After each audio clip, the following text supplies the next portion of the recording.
Meaning of counter claim. Civil procedure code में हम आज ऑर्डर 8 रूल 6A से लेकर 6G तक देखेंगे। तो चलिए वीडियो को शुरू करते हैं। Meaning of counter claim. The rules of counter claim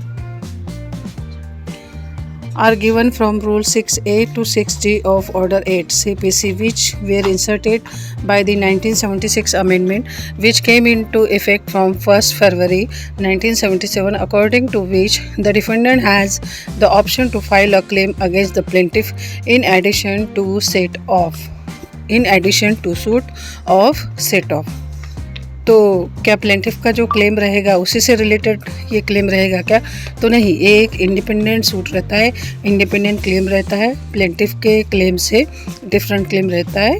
तो ये पहले ऐसा प्रोविज़न नहीं था, अभी ये प्रोविज़न ऐड किया गया है ताकि मल्टीप्लिसिटी ऑफ प्रोसीडिंग को अवॉइड किया जाए और जो कोर्ट का टाइम है वो वेस्ट ना हो। इसलिए जहाँ पे दोनों पार्टीज़ सेम रहती है और एक में के अगेंस्ट में कॉज ऑफ एक्शन अराइज होता है, तो जब प्लेंटिफ सूट फाइल करता है तब डिफेंडेंट को भी ये मौका दिया जाता है कि वो सेटअप फाइल करे और उसके एडिशन में काउंटर क्लेम फाइल कर सकता है प्लेंटिफ के अगेंस्ट में।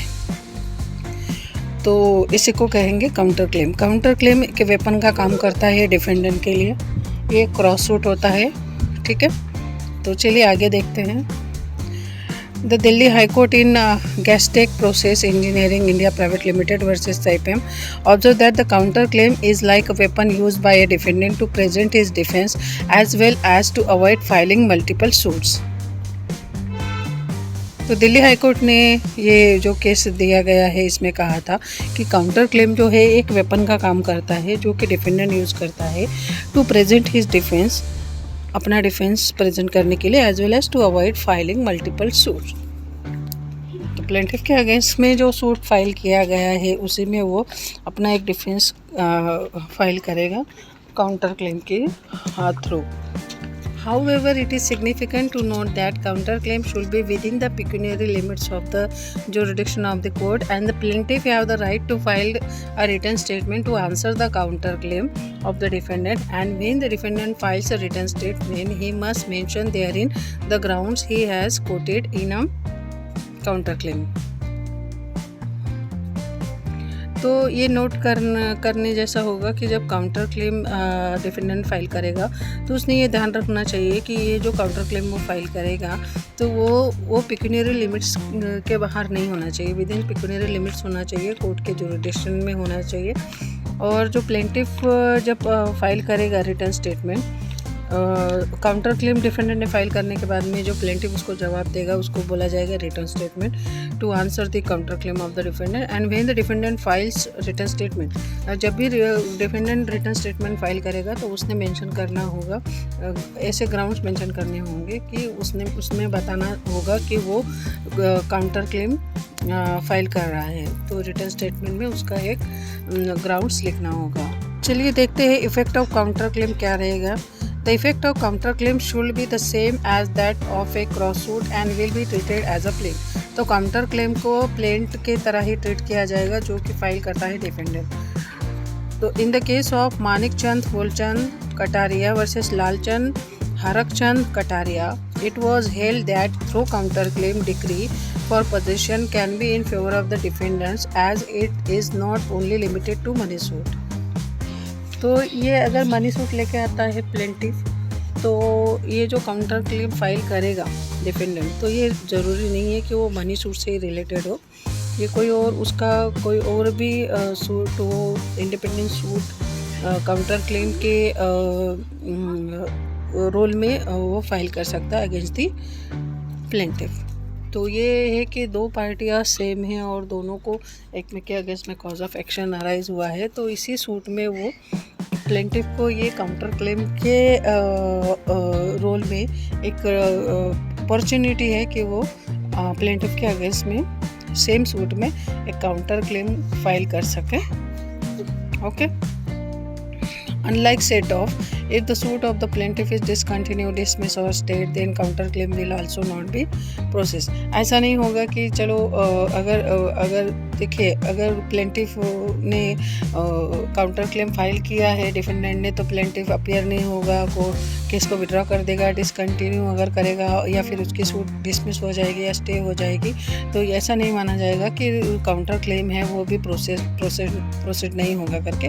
काउंटर क्लेम प्रोसीड होगा और उसके प्लेंटिफ के अगेंस्ट में डिक्री भी आएगी और जो डिफेंडेंट को है वो रिलीफ मिलेगा और वो सूट कंटिन्यू रहेगा। तो इसका कोई इफ़ेक्ट नहीं होगा कि अगर प्लेंटिफ ने उसका सूट विड्रॉ कर लिया तो। So when counter claim can be excluded, क्या काउंटर क्लेम को एक्सक्लूड किया जा सकता है? ये कहता है rule 6C, as per rule 6C of order 8 of CPC, if the plaintiff contend that, अगर प्लेंटिफ ऐसा कंटेन करता है या मतलब ऑब्जेक्शन उठाता है that the suit should be treated as an independent suit and not as a counter claim, he may apply to the court for the same at any time before issues are settled, and it will be upon the discretion of the court to pass such an order or not. तो यहाँ पे एक plaintiff को एक opportunity दी जाएगी कि अगर plaintiff को अपोज करना है काउंटर क्लेम को तो अपोज कर सकता है, कोर्ट में अप्लाई कर सकता है कि इसका जो काउंटर क्लेम है इसको इंडिपेंडेंट सूट करके ट्रीट किया जाए, ना कि इस सूट में लिया जाए। तो और ये करना पड़ेगा प्लेंटिफ को बिफोर इश्यूज आर सेटल, तो जो मेन सूट है उसमें इश्यूज सेटल होने के पहले ऐसे अप्लाई करना होगा। तो कोर्ट फिर अपने डिस्क्रिप्शन से डिसाइड करेगी कि ऐसा ऑर्डर पास करना चाहिए या नहीं। Plaintiff defaults in replying to counter claim, if plaintiff, अगर प्लेंटिफ रिप्लाई नहीं करता है काउंटर क्लेम को जो डिफेंडेंट फाइल करता है, डिफॉल्ट कर देता है, तो क्या होगा? If the plaintiff makes a default in replying to the counter claim, the court can pass an order against him in respect of the counter claim और can file any other order at it deems fit under rule 6E। तो order 8 का rule 6E ये कहता है कि अगर plaintiff ने reply file नहीं किया काउंटर क्लेम जो भी डिफेंडेंट ने फाइल किया है उसको, तो वो रिटर्न स्टेटमेंट देगा, ठीक है। अगर डिफेंडेंट काउंटर क्लेम फाइल करेगा तो उसको रिटर्न स्टेटमेंट देना होता है प्लेंटिफ को। अगर उसने विद इन टाइम नहीं फाइल किया, ठीक है, तो क्या माना जाएगा, क्या करेंगे कोर्ट ऑर्डर पास करेगी प्लेंटिफ के अगेंस्ट में, ठीक है, in respect of counter claim, और can file any other order, या फिर कोई ऐसा ऑर्डर पास कर सकती है जो कोर्ट को ठीक लगे। तो ये नेक्स्ट हम देखते हैं relief granted to defendant on success of suit of counter claim. तो ये रूल 6F में मेंशन किया गया है कि कौन सी रिलीफ ग्रांट की जाएगी डिफेंडेंट को, ठीक है, जब वो सूट फाइल करता है काउंटर क्लेम का। If the judgement is pass in favour of the defendant, the plaintiff will be liable to pay balance to the defendant. तो ये money recovery of money suit से रिलेटेड है। जब भी defendant ये कहता है कि प्लेंटिफ के अगेंस्ट में मुझे डिग्री मिली है कि इसने मुझे 20,000 देना है और उल्टा प्लेंटिफ ने मेरे अगेंस्ट में सूट फाइल किया है तो 15,000 का, तो मेरा ये काउंटर क्लेम ही है, सेट ऑफ है। तो वैसे केस में जब सक्सीड हो जाता है डिफेंडेंट उसके क्लेम में, तो जजमेंट पास करेगी court in favour of the defendant कि प्लेंटिफ लाइबल है उसको जो बैलेंस अमाउंट है वो पे करने के लिए डिफेंडेंट को। तो ये कहता है rule 6F of order 8 of civil procedure code. Rule 6G, rules relating to written statement to apply. The rules relating to a written statement by a defendant shall apply to a written statement filed in answer to a counter claim. तो यही कहता है जो plaintiff counter claim के reply में जो return statement file करेगा, जो रिप्लाई फाइल करेगा, तो उसके ऊपर वही रूल्स अप्लाई होंगे जो कि बताए गए हैं कि रिटर्न स्टेटमेंट में अप्लाई होते हैं।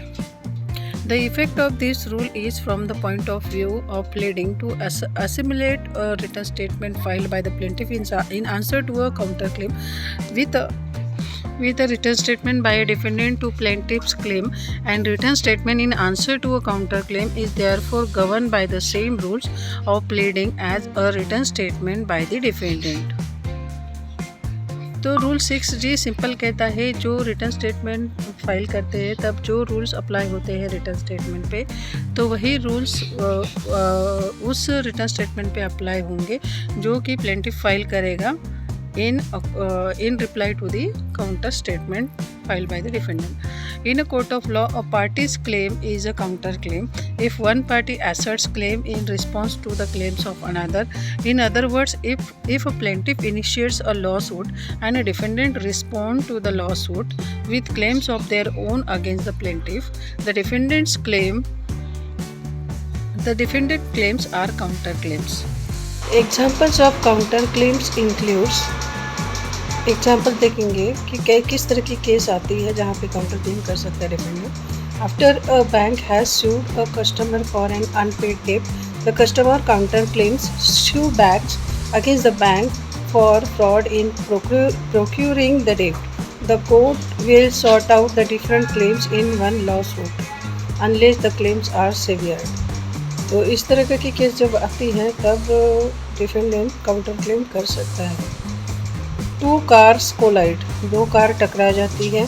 After one person sues for damages to his or her car and personal injuries, the defendant counter claims for similar property damage and personal injury claims.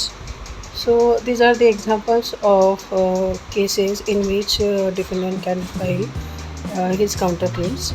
तो प्रतिवादी का प्रतिदावा इसे कहते हैं काउंटर. और चैनल को सब्सक्राइब कीजिए और मुझे बहुत सारा सपोर्ट कीजिए. Thank you for watching my video. को सब्सक्राइब कीजिए.